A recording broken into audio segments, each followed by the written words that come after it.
It's great to now have a panel for this evening as we recap the political events of the last few days and look ahead to what's expected to come. Joining us now are candidates running for re-election in their respective ridings. For the Conservatives in Ontario, we have Ms. Lisa Raitt. The Liberals in Quebec, we have Steve McKinnon. For the NDPs in Ontario, we have Tracy Ramsey. And for the Greens in BC, we have Paul Manley. Thank you all of you for joining us on CTV News Channel amidst this busy time and hectic schedules. Really appreciate it. No problem, Akshay. Good afternoon. Thanks for having us. All right, so just over a week to go for elections, as we know. All platforms are out, all debates are over, campaigning is in full swing in its last leg, as we know. Most of the Canadians would have made up their mind, as we're in the midst of advanced polls as well, like we know. Well, we'll work with three main questions today, out of which the first one is going to be, what is the pulse of the nation this election? So let's keep the answers short, my dear panelists, so that we can cover a lot of ground. Let's make a start with you, the Conservative candidate here, Ms. Lisa Raitt. What do you think? What is the pulse of the nation? Right now, the pulse of the nation is that people do want to get out and vote. And in the case of Milton, Ontario, they're voting on affordability because life is getting more expensive. They're feeling it, and they know with the Conservative government that they are going to be able to get ahead. All right. Steve McKinnon from the Liberals, what do you think? What is the pulse of the nation today? People are determined that we can continue to make progress in this country, whether it's for a credible plan to attack climate change, a credible plan to make sure your life is more affordable, a credible plan to make sure that we maintain the economic momentum that we have, or to make society more fair. The Liberal Party has put all of that in the window and more, and we cannot wake up on October 22nd with an Andrew Scheer government and a platform full of hidden cuts like the ones that he unveiled yesterday right before Thanksgiving weekend so people wouldn't notice them. Well, many would say that's what the Liberals think, and maybe Canadians don't think that after all. We'll figure that out as we run closer to the days. But NDP's Tracy Ramsey, like your leader said, no blue, no red. Is orange the color this fall? Well, at least the trees say so. Yeah, I mean, Canadians are saying that they don't want to have to choose between bad or worse. And certainly affordability is a massive issue. Canadians keep being told by Ottawa that they're doing well, that everything is good with our economy, but they're not feeling that. They are feeling really strapped and stressed, and they're looking for ways for their lives to be improved. And yesterday, that costing coming out from the Conservatives, looking at $53 billion in cuts, has everyone very afraid of what that would look like when we see in Ontario cuts that keep happening under the Doug Ford government. So they're very worried about losing services that they need to be able to help them stay in their homes. They need affordable housing. They need a pharmacare plan. That is certainly something we're hearing at the doors over and over again. People cannot afford their medication. They are in a crisis, and they are looking for a government that will represent those interests and be able to make life truly more affordable every single day. Okay. Paul Manley, what's the pulse according to you? Well, it's busy here. If this is an indication of what's going across Canada, there's been big lineups at the polls here. And so people in this community are concerned about better health care, affordability, affordable housing, climate change, and good paying jobs. And of course, climate change is a huge issue. And we have a very strong platform on dealing with climate change and making sure that nobody gets left behind, that we look out for all people. Process, implement the UN Declaration on the Rights of Indigenous People, and we to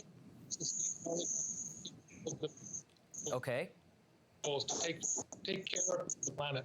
Okay, I'm going to give Ms. Lisa Raitt an opportunity here to respond to what has been said. The NDP says the platform details that came out yesterday is something that the people are looking forward to. We heard, of course, from the Liberals as well right now saying, Ms. Lisa Raitt, that people are looking for a fair party to govern the country ahead. Your response to the attack from NDP and the Liberals, Ms. Lisa Raitt.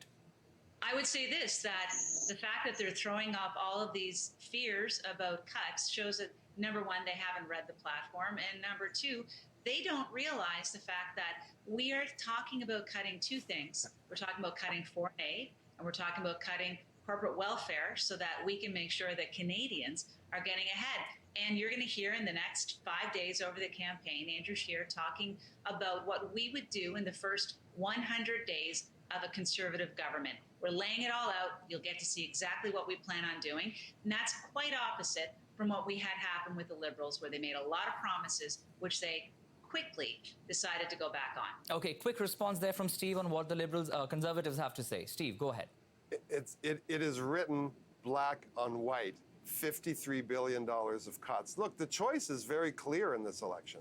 The choice is actually quite clear. The Conservatives waited till after the debates and before Thanksgiving to propose this thing that they're very ashamed of that contains $53 billion in cuts to the quality of life for Canadians and climate change denial, a non-credible plan. You don't have to have that. You can have a good economy. You can have a credible plan for climate change. You can have a more affordable lifestyle with the Liberal plan that's costed, was put out 2 weeks ago when everyone was looking in full view of the public, as opposed to this Conservative plan to go down the road of Doug Ford and even double down again.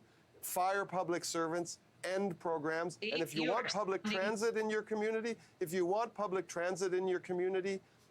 those dreams are over with the Conservatives. They've cut all of the infrastructure funding for public transit projects. Okay, in I know Ottawa the and Conservatives have a across lot this more to country. say to what you're saying right now where the cuts are concerned, because they will also say, hey, look, the Liberals said that they will be able to fix the budget deficit over here, but you've not been able to do it in these 4 years. Who knows, you'll be able to do it again with the amount of spending you're talking about. But let's move ahead. Let's move ahead, please. Like I said, there's a lot of ground to cover. Now, we have seen parties running their campaigns by labeling and branding each other. For examples, Liberals say Conservatives are all about cuts, and Conservatives are saying Liberals are fraud, and they're not as advertised for spending.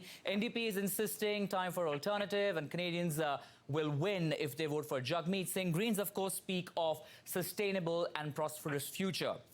Time now for the second question this evening. We ask tonight, what is that one deciding factor with just over a week to go for elections that will help Canada choose to elect its new government? I'll make a start with you, Ms. Lisa Ray. Tell us about that one deciding factor that Conservatives may win this election. I think it has to come down to trust, and it has to come down to who do you trust to put more money in your pocket to make life more affordable. And this Liberal government has shown us over and over and over again that no matter what they say, they simply can't be trusted. And this rhetoric that Mr. McKinnon is throwing out right now just shows you the desperate sense that they're in right now in terms of feeling power slipping away, and they're going to say anything that they can. Okay, Steve, instead of responding to Conservatives, let me ask you this. What is that one deciding factor for Liberals and Justin Trudeau? You know, people are determined to continue on this progressive path that we have trailblazed. People are determined that we continue with record low unemployment. They're determined to continue to cut the costs of everyday life, whether it be your taxes, whether it be the Canada Child Benefit, which we're going to improve, whether it be benefits for seniors. We can do this because we have managed the economy. We can do this because we've reached record low unemployment. We can do this because we've brought forth a credible plan to attack greenhouse gas emissions. Canadians want to stay on that path, and they're going to choose to continue moving ahead with Justin Trudeau and the Liberal Party. All right, quickly moving ahead to Tracy Ramsey. What's that one deciding factor, Tracy? Who will fight for you and your family and the things that matter to you? And we are not in it as New Democrats to fight for the rich, to fight for corporations. We're here to make people's lives better. That means affordable housing, pharmacare, fighting climate change, and tackling the jobs crisis that we're in. These are all things that we're committed to doing, right down to lowering your cell phone costs. These are things that will make a difference in every person's life across Canada. And we're in it to fight for all of you. We are not in it for the corporations and the wealthy, and we will not continue to let them get away without paying their fair share. Okay. Paul Manley for the Greens. I just want to point out that I'll come back to you, Steve. I'll come back to you. Steve, give me a couple of moments. Steve, please give me a couple of moments. Paul Manley, please go ahead. For a second. So yeah, I think people are fed up with watching parties going on and attacking each other. We have just been putting forward a vision for the future, for our communities, for the country, and for our future. We're talking about honest, ethical, caring leadership. We're the party that has put almost all of our significant platforms forward to the Parliamentary Budget Office, and the other parties haven't done this. And this is what Kevin Page, the former Parliamentary Budget Officer, said. The Green Party has an ambitious agenda with significant resources set aside for pharmacare, education, infrastructure, the environment, and to addressing challenging elements of Canada's history. The platform is ambitious. to the platforms of other parties. So Well, they what we are also gonna- raised a question about how you will be able to foot the bill when it comes to the amount of cost that you're speaking of, Paul. That's something also that was noticed by the budget board. But okay, quickly, Steve, you wanted to put in a question. Go ahead, Steve. Well, I just want to remind those who are watching us tonight, the last time we heard the New Democrats talk like this, we ended up with Doug Ford. The NDP have shown over history. We ended up with Stephen Harper. That's the last time ridiculous. the New Democrats That's ridiculous. The talked last like this. time We that had a we heard national that, child we care wiped plan. out the We had a Liberals plan in to combat Ontario. climate change 20 years ago, and the NDP were incapable of That you stopping haven't Stephen acted Harper. on. They were You haven't incapable of acted stopping Doug Ford. We want to continue this momentum that we Okay. have in Canada of creating a progressive future and a credible plan. to Okay, fight quickly, climate Tracy, change. your credibility response, and I'm moving problem. ahead. Tracy, quick response, and I'm moving ahead. Yeah. The Liberals have a credibility issue here. Nothing that Steve has just said is factual. In fact, New Democrats in Ontario are the only We have ones Doug holding Ford. Doug Ford to account. We have and Doug I would say this. I would say have Doug that Ford. is We had not on Stephen the backs Harper of for New 10 years. Democrats. I don't want to talk about provincial issues. What I want to talk about is federally. People know that we they had can't Stephen trust Harper the Liberals. for After 10 the 4 years. years, they will not bring in climate change. They have done nothing. They've adopted the same targets that the Conservatives had. They will not bring in pharmacare, and that's not just us. The parliamentary budget officer, in their partially costed platform, said there isn't enough money there for a pharmacare plan for Canadians. Who can believe the Liberals anymore? Okay, and just a quick check here, Steve. Tracy Ramsey, of course, you're representing the NDP, so I wonder why you're going on questioning her about Stephen Harper and Doug Ford. That comes to my mind. But okay, let's move ahead and talk about the other Thank part you. of this debate. The Nanos polls always throws up some interesting numbers, with, of course, considering a margin of error of 2 to 3%.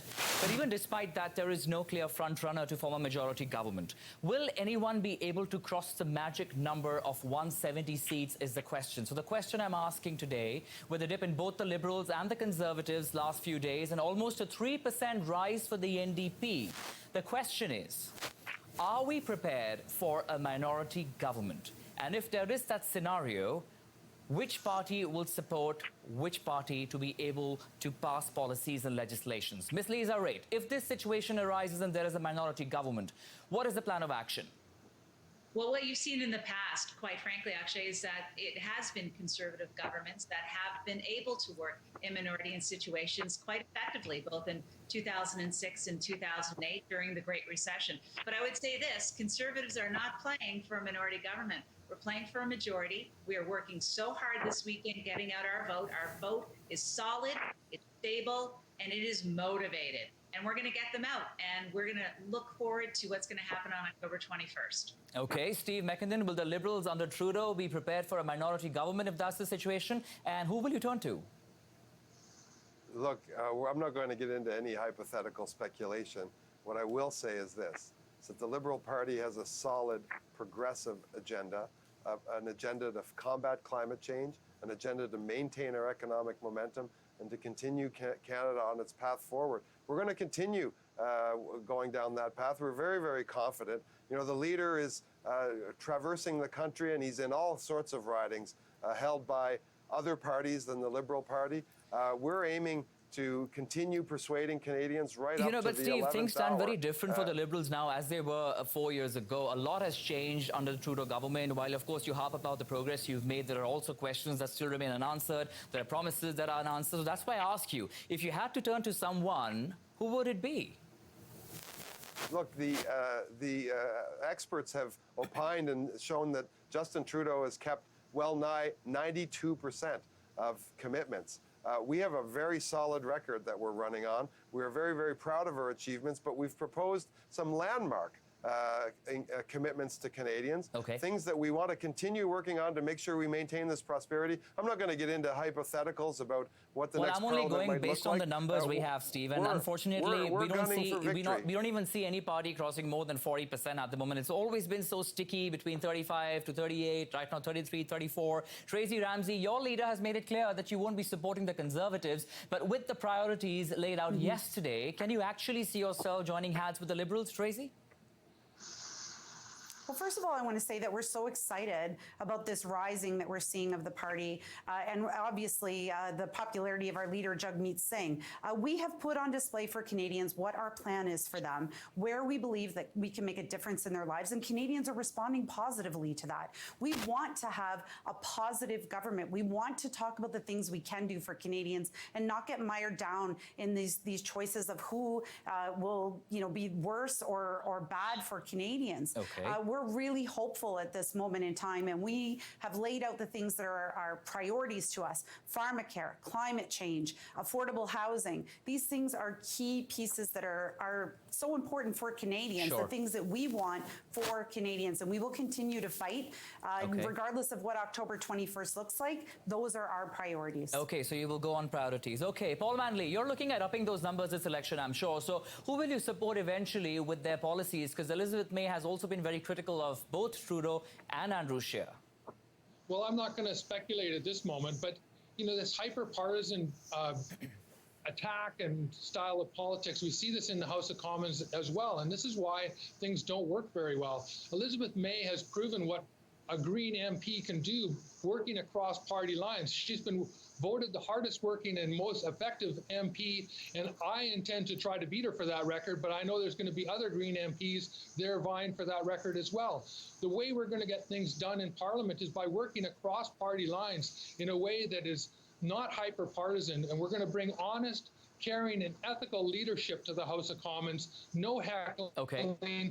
behaving properly, and bringing forward the issues that are important to Canadians. Affordability, All making right. sure that seniors, families, and children have a more affordable life, and students, making sure that we have pharmacare, making Okay. sure that we deal with the climate crisis that we're in right now. And those are the things we're going to work towards across party lines. Okay, from where we're looking, we're wishing all the parties, be it red, blue, orange, or green, all the best with this election, especially all four of you who are fighting for re-elections. Wishing all of you all the very best, because, of course, just 1 week left for the elections. Paul Manley, Lisa Ray, Tracy Ramsey, Steve McKinnon, thank you so much. Appreciate your time on CTV News you. Channel. Have a great Thanksgiving weekend. Thank you.